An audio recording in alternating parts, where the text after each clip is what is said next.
Whoa, Bitcoin just hit $100,000 a coin. Yeah. It's pretty wild, right? I know you've probably all seen the headlines, but we're going deeper on today's deep dive into, like, Okay. what does this mean? Yeah. What does it mean for the future? Why is this different than all the other times that Bitcoin has jumped up in price? Right. Is this a sign of things to come? Exactly, exactly. So we've got this blog post from Trend. Hmm. It's called Bitcoin Breaks $100,000, a crypto milestone that changes everything. Catchy? It's from December 5th, 2024. Okay. And we're also going to be pulling in some interesting facts from the Genesis book by Aaron Van Weerdum Oh, nice. to kind of add a little bit of historical context to what's going on. So, like, right off the bat, this blog post is really pointing to two huge things pushing this Bitcoin surge. First, we've got Trump back in office, and he's nominated Paul Atkins, who's a pretty vocal crypto fan, to head up the SEC. And the post calls this, like, a shockwave of positivity for the crypto world. Um, do you buy that? Like, is this regulatory shift really that big of a deal? Well, I think it's definitely significant, right? Because crypto-friendly SEC could lead to wider adoption, more institutional investment. I mean, Yeah. that's huge, but at the end of the day, regulations can always change with administration. So I think the real question is, how's this new regulatory landscape going to play out in the long run? Yeah, that's fair. But speaking of institutional investment, the blog post also highlights that as, like, a main driver. We're seeing Wall Street, big financial institutions, everyone's jumping on this Bitcoin bandwagon. Bitcoin ETFs are all over the news. But is this a good thing? Or could it actually, like, threaten Bitcoin's decentralized roots? Oh, totally a double-edged sword. Like, on the one hand, all of this institutional interest, it definitely brings more stability, legitimacy to the crypto market. Bitcoin's not just some fringe asset anymore. But on the other hand, you got to worry, could all this big money actually erode that original decentralized spirit of Bitcoin? Mm-hmm. That whole idea of a financial system free from banks and governments. Right. Like, going back to the roots of, like, why Bitcoin was even created, I think the blog makes a really good point when it emphasizes that this price milestone is way more than just about the money. Like, it's a psychological turning point culturally. Bitcoin's not this, like, niche interest anymore. It's mainstream. Right. And it even goes deeper than that, I think. Remember, just a few years ago, everyone thought Bitcoin was just for the dark web, like something shady. Now it's being discussed in boardrooms and government hearings. It's a huge shift in perception. Bitcoin, and maybe even the whole idea of decentralized finance is becoming more accepted. Yeah. And for all those, like, early Bitcoin believers, the ones who, like, rode the roller coaster of price swings and just ignored all the haters, this must feel like a major win. Definitely. That whole idea of decentralization, financial freedom, sticking it to the system, it's finally being validated. Totally. But before we all get, like, too swept up in the Bitcoin hype, the blog post does have a little warning about the whole volatility thing. Like, prices can still go crazy, and we've seen it before. For sure. Remember, prices can go up, but they can also go down. Right, exactly. So before we go any further down this Bitcoin rabbit hole, let's talk about one of the blog's recommendations. The Genesis book, it's by Aaron Van Weerdum, and it's all about the people and the projects that kind of led to the creation of Bitcoin. Sounds like a must-read for anyone who wants to, like, understand the history of this whole crypto revolution. It really is. Bitcoin didn't just appear out of nowhere. It was the result of decades of experimentation and innovation in the world of digital currencies. And here's a fun fact from the book. Bitcoin wasn't even the first attempt at digital cash.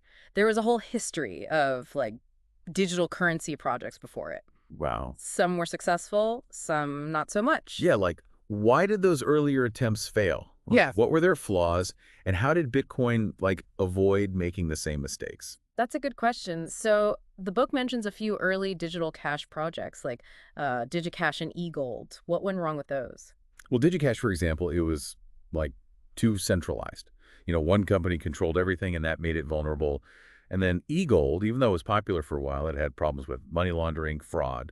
So these early attempts, they show how important decentralization and security are, which are, key features of Bitcoin. Makes sense. So Bitcoin kind of learned from the mistakes of the past. Yeah, exactly. And that's why understanding the history is so important. It helps us appreciate how ingenious Bitcoin's design is and its potential to really disrupt the financial system.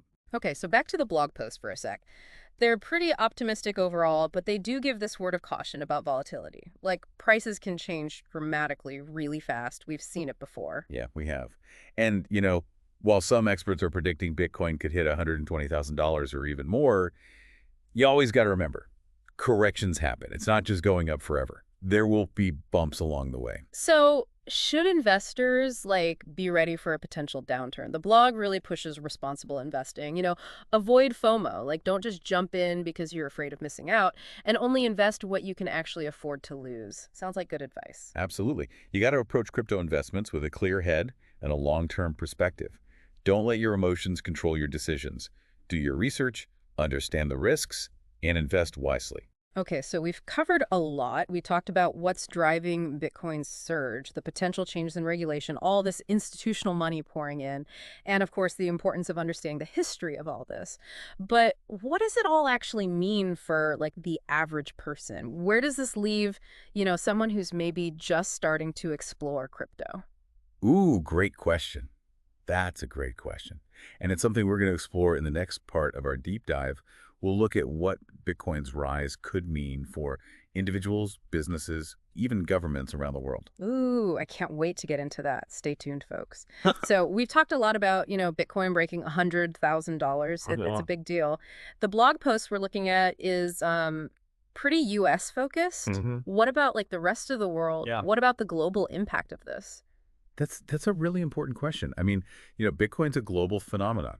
We're already seeing a whole range of reactions from governments around the world, right? Yeah. Like El Salvador, they've fully embraced Bitcoin. They made it legal tender. Other countries are, like, taking a more cautious approach. Yeah. Dipping their toes in. Right. They're exploring the potential benefits and risks Right.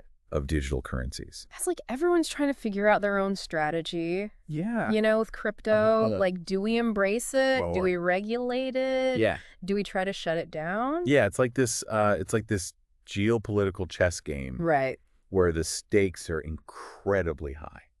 The blog doesn't really touch on this, but what about developing countries? Right. Could Bitcoin, could other cryptos, could they offer, like, a real alternative to traditional banking? That's a question that's causing a lot of debate, right? Yeah. A lot of crypto enthusiasts, Yeah. they believe that Bitcoin has this power to, like, empower individuals. Yeah. Especially in places where, like, the existing financial systems aren't great. Yeah. Maybe they're corrupt or there's limited access. Mhm. And we're actually seeing growing crypto adoption in places like Venezuela, Nigeria, Kenya, Right. where people are using it to, like, hedge against inflation, Oh, wow.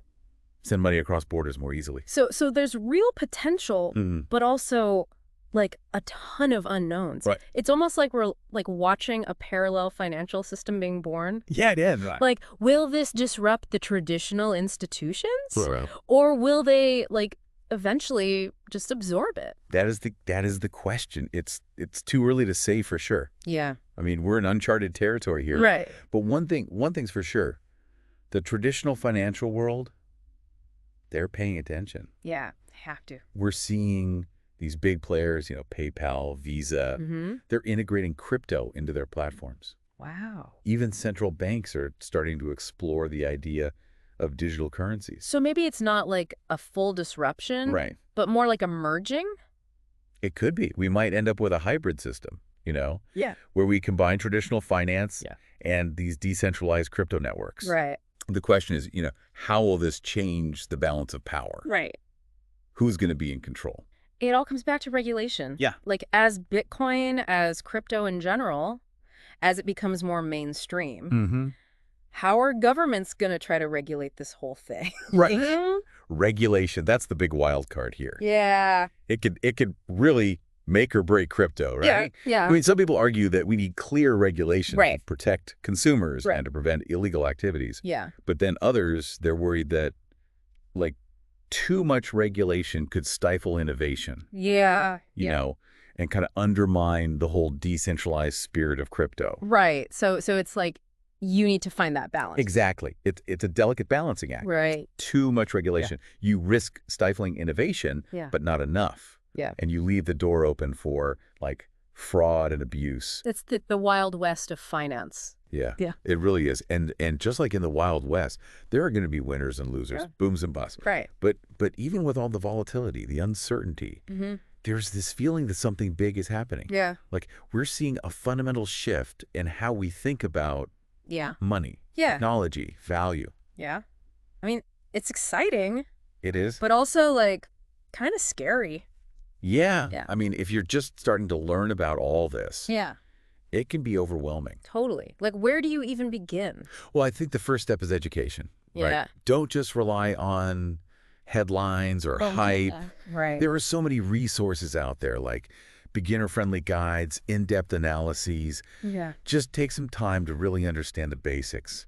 Yeah. Bitcoin, blockchain technology. Right. Learn about different types of cryptocurrencies. Yeah. The different platforms, exchanges. Knowledge is power. Absolutely. Especially in the crypto world. It really is. What about investing? Like, what should people keep in mind before they, like, jump into the market? Okay, so investing in crypto, it can be risky. Yeah. So start small. Okay. Invest only what you can afford to lose. Mm-hmm.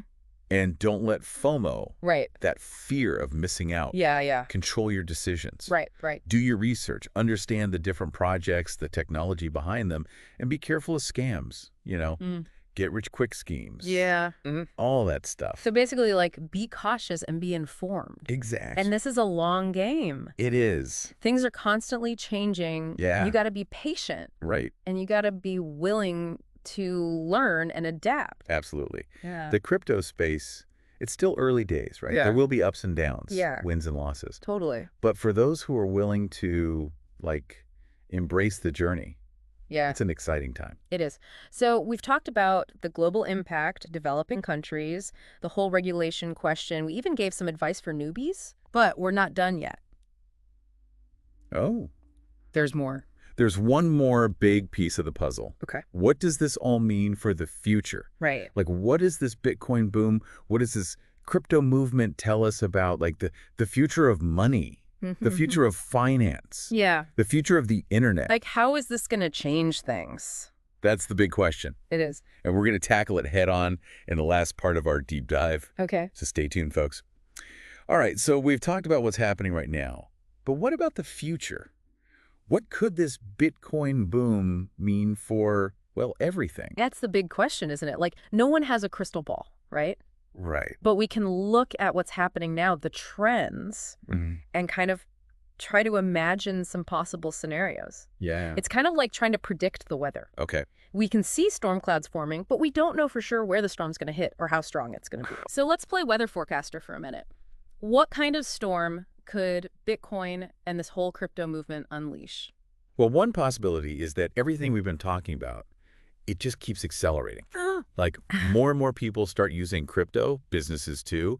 It gets integrated into the financial systems we already have. Maybe even new decentralized financial institutions pop up. Yeah. Imagine it's like your digital wallet becomes your bank. Whoa. And you can send money to anyone, anywhere in the world instantly without needing banks. That's pretty wild. But what about governments? Right. Are they just going to sit back and watch all this happen? That's a good question. Or will they try to, like, take control? It's definitely a point of tension. Yeah. We're already seeing some countries, like China, they're developing their own digital currencies, but they're controlled by the central bank. So it's like a digital yuan or a digital dollar. Exactly. And what does that mean? Well, it could mean faster, cheaper transactions, which is good. Yeah. But it also means governments still have control. There are worries about privacy, censorship, governments maybe having even more power over people's finances. It's like a tug of war. Yeah. This decentralized open source idea of crypto versus, like, the traditional institutions. Right. Who's going to win? It's too early to tell. Yeah. We'll probably see a lot of experimentation, competition, different models fighting to be on top. Yeah. Technology, government regulation, the choices people and businesses make. It's all going to play a part. Okay, so we've talked about finance, but what about, like, society as a whole? Right. The internet was built on decentralization. Could crypto and blockchain change other parts of our lives in the same way? It's an interesting thought. Blockchain could disrupt way more than just finance. Supply chains, voting, digital identity, even how we create and share content online. So it's not just about money. It's about like changing how we deal with information, data, power. Exactly. It's about moving away from centralized control towards systems where everyone has more power. Hmm. That's a lot to think about. So, what's the takeaway for our listeners? What should they be watching for as all this plays out? The most important thing is to stay informed, stay involved. Yeah. This is changing so fast, and what we do now will affect the future. Hmm. Learn about different points of view, question what you think you know, and don't be afraid to try things out. It's like we're all exploring this new digital world together. Yeah. Lots of risks, lots of challenges, but also amazing potential. And remember, the future isn't set in stone. Hmm. It's something we create through our choices. Yeah, So let's make sure we're building a future that works for everyone. absolutely. Well, this has been an awesome deep dive into the world of Bitcoin, what it all means. Yeah, it has. We've covered so much, from politics to the global impact. It's been a wild ride. And who knows what's next? Right. Maybe Bitcoin keeps going up. Maybe it crashes. Maybe something totally new comes along. It's a story that's still being written. Exactly. But one thing's for sure, it's not over yet. Not even close. And we'll be here to talk about it every step of the way. Thanks for joining us, and keep learning, keep exploring, and keep questioning. We'll see you next time.